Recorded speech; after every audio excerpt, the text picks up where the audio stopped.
Okay, thank you. It's a great pleasure to be here. My name is Ruth Mufute. I am uh, born in Zimbabwe. Originally my great grandparents came from Monte, and now I've worked for many years in the development world.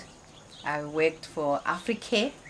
Africa helps to improve lives in Africa as a whole for about 18 years.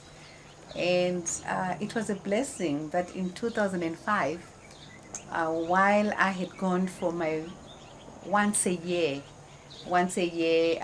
consultation meetings in our headquarters in Washington, D.C., I met a team of these businessmen that were looking for opportunities to come to Africa. And they had a concept that I had never heard before, which is, villages of hope, offering that safety net or a safe place for those young kids, boys and girls, that are left as orphans, that are dropped at the social welfare places.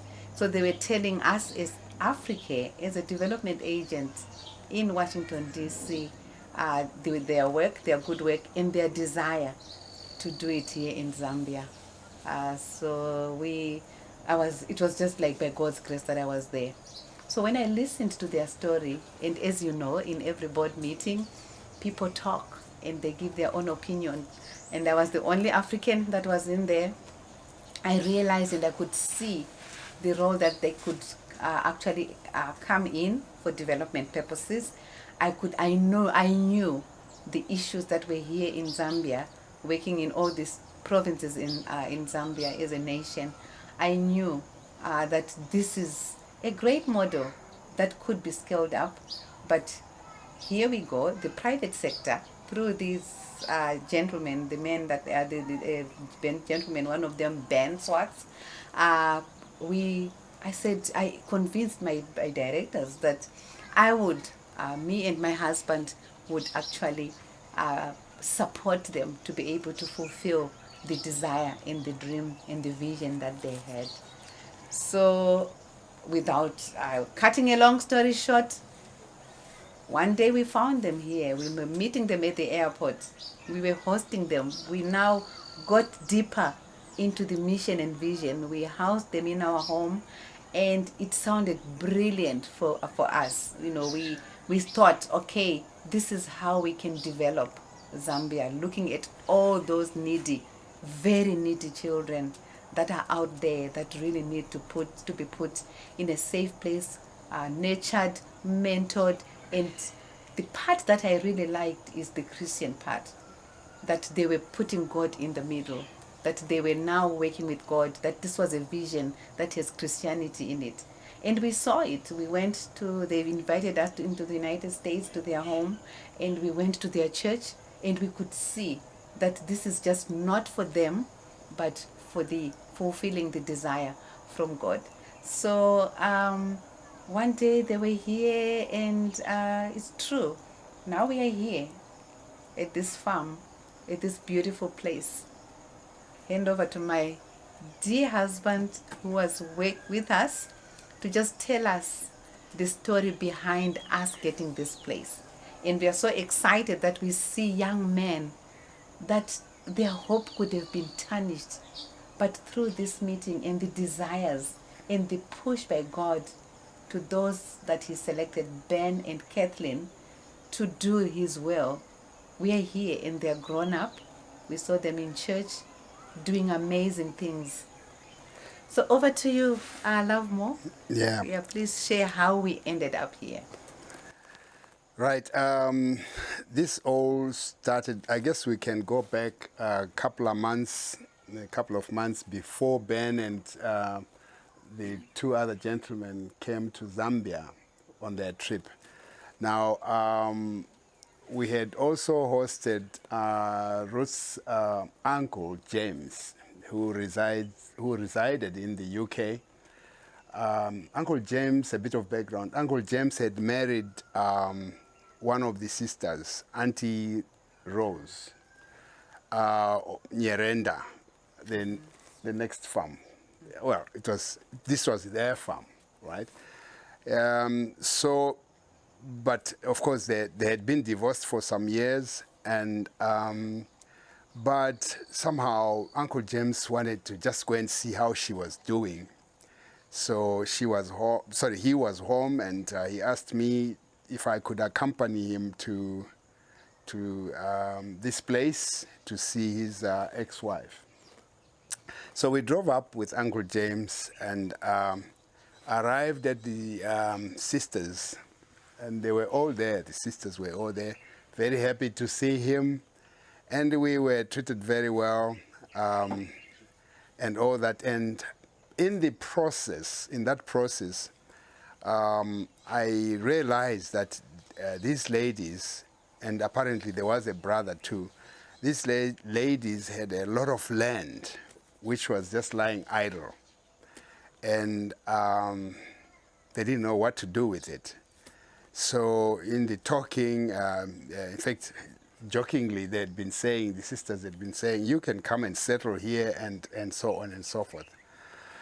Anyway, that trip, we went back with Uncle James, and then a couple of months later, or I'm not sure of the timing now, Ben and his two other friends came along, and we hosted them in Ibex Hill, where we stayed, where we lived. And the objective of their meeting or coming to Zambia was to see land which could be available for buying, to do God's work. Essentially, that's what they'd come to Zambia to do. So we then came all together. We came in this truck. We drove up, and I remember that trip like it was yesterday. I think at some point on our way up, we stopped at Fringilla for a bit. I don't know if you recall that. You remember? Mm-hmm. We stopped at Fringilla, and then we continued, and then we went past this farm, and I knew, because I then realized, okay, this is the farm where I came with Uncle James, and then we went up to the copper belt and looked for this piece of land. Apparently, they'd been given some directions, and we couldn't quite get there. And the place was dense, and it was kind of scary as well, because it's way up there, the copper belt. So that trip did not give us any result, the trip up to the copper belt. And then on our way back, of course, disappointed that we had not found what we had set out to find. On our way down, then there was an incident. We were stopped by the police, and there was some things that they were looking for, and we actually spent some time there. Anyway, that aside, I think it was all meant to direct us to this place. And then when we got to the farm, then we stopped, obviously, and then the sisters again were there, and the discussions started, and I guess Ben and company did not take any time to introduce the fact that we were looking for land to do God's work. And I think that whole idea tallied with what they had in mind, especially the elder sister, they had in mind, because this farm had been left to them by their dad, who had quite a big piece of land. And they just didn't know what to do with it. And they were, I think, breaking it up, selling to whoever wanted to buy. But essentially, they wanted to sell it to someone who would do God's work. So anyway, the discussions went ahead, and that very same day, that's when they agreed that they would go into talks to buy the land. And as they say, the rest is history. The agreements were signed, and what is it now, 16 years Down the road. the road, Yep. we are here. And I remember those days very well because there were subsequent trips up here. And when we were mapping out the boundaries of this place, working with, who was that gentleman? Yourself as well. I remember we went around with Mr. Piri, walking around and marking the boundaries. And then another trip when we did that borehole, the borehole company came and the borehole was sunk. It was all exciting, and the plotting of these houses, I remember we discussed that.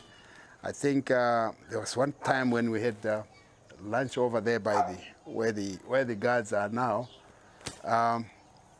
It's a beautiful thing, and you all benefited from it. And this is something that is worthwhile, and you are all playing part in great history, believe it or not.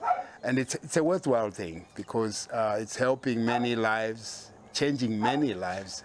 It has transformed people who might not have had the chance to be where they are at this very point, but here we are. There are great stories that we are hearing about the Village of Hope and the school, and there are great plans as well.